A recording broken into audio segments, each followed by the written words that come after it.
Etty Darwin and the Four-Pebble Problem by Lauren Soloy.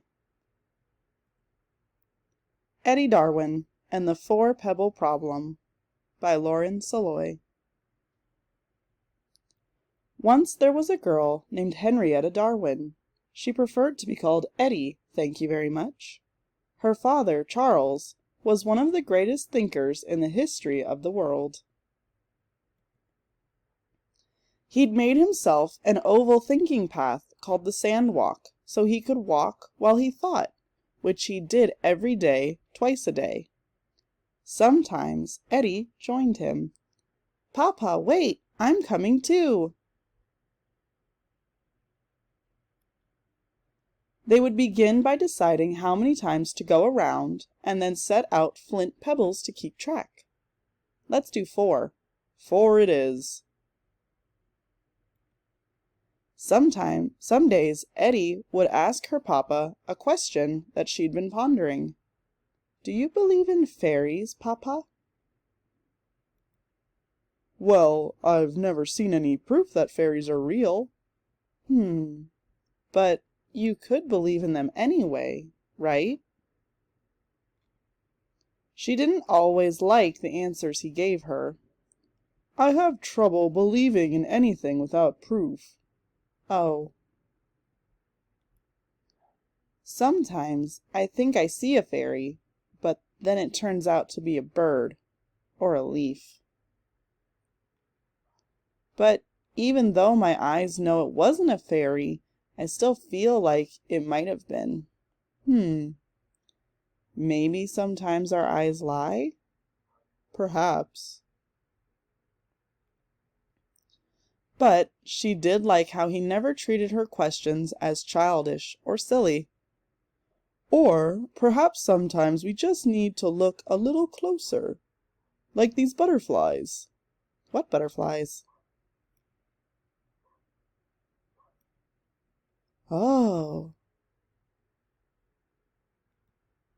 Sometimes Etty thought of new questions. "Do butterflies live everywhere in the world?" "I've found butterflies every place I've ever been, except the middle of the ocean." That often led to more questions. "At times, on the ocean, there is nothing living as far as the eye can see. It is very lonely." "But, Papa, what about all of the creatures under the water?" "You're right, of course." Sometimes Etty learned new information as they walked.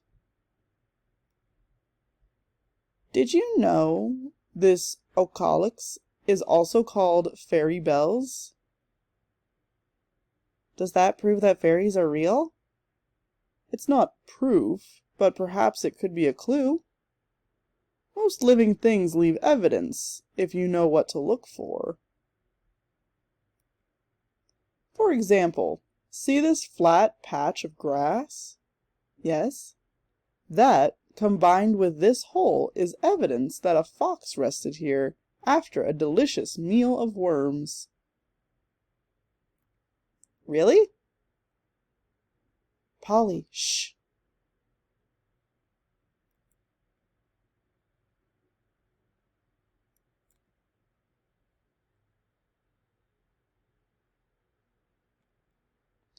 And sometimes that information led to new ideas. Maybe we just don't know what to look for yet to prove that fairies exist. Could be.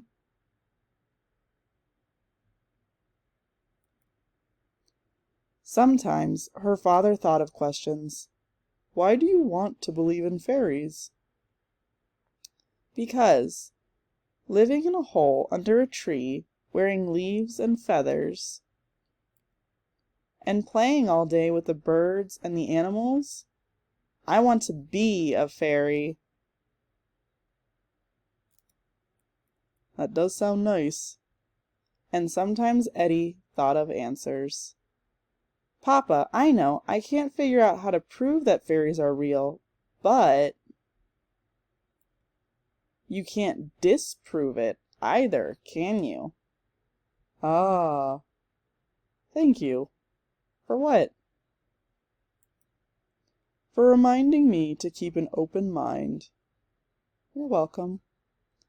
But no matter the weather or the reason, whether she got answers or just more questions, being under the trees and the sky gave Etty's thoughts space to fly. I feel better after our walks, don't you? Yes, I do. If I were a fairy, I would live right here. If I were a fairy, I would too.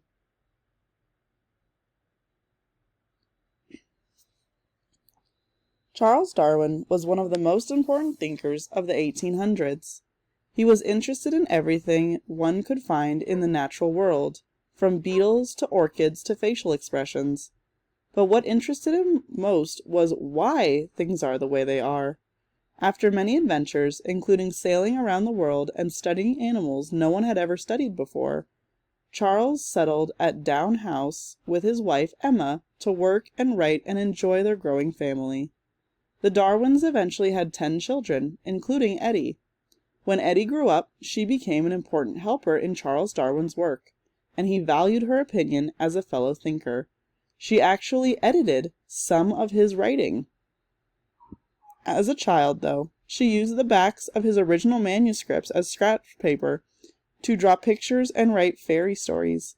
The Darwins' house sounds like a fun house to grow up in. There was a slide on the stairs and a rope hanging down on the first floor landing to use as a swing. Charles did most of his thinking on daily walks around the oval path he had made just for this purpose, the sand walk. And his children were always welcome to walk with him. Down House is a museum today, and you can still wander along the same path that the Darwins did.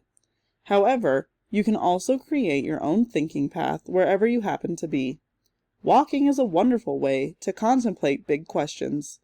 You don't have to know the answers. Sometimes it's enough just to think of the questions. Everything in my story is based on an actual people and events.